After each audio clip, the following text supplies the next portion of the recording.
Hi, this is Joachim for statisticsglobe.com, and in this video I will show you how to skip a loop to the next iteration in the R programming language. So in this video I'm going to use an example for loop that you can see in lines 2 to 4 of the code. So in these lines of code I'm running a loop from 1 to 10, and in each iteration of the loop I'm pasting the sentence iteration I was finished to the RStudio console. So if you run lines 2 to 4 of the code, you will see that at the bottom in the RStudio console, all our sentences are posted.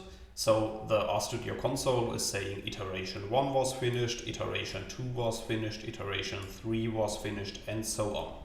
So now let's assume that we want to update our for loop so that this sentence is only posted in specific cases. Then we can use the if and the next functions, as you can see in line 8 of the code. So this for loop that we are using here is exactly the same as in the first example, but this time we are also specifying an if condition. So our if condition is saying that in the iterations 2, 5 and 8, we want to skip our iteration, and we are specifying that we want to skip the iteration by using the next function.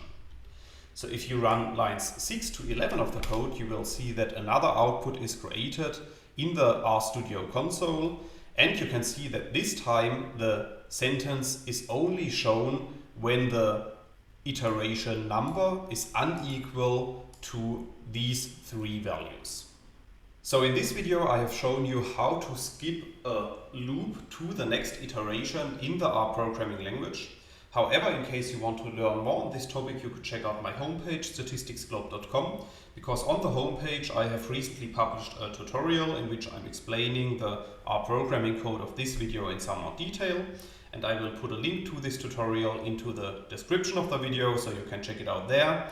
And furthermore, if you have liked the video, I would be very happy if you leave me some positive feedback in the comments. And make sure to subscribe to my YouTube channel in order to get notifications in future when I'm releasing new videos to the channel. That's it for this video. Thanks a lot. See you next time.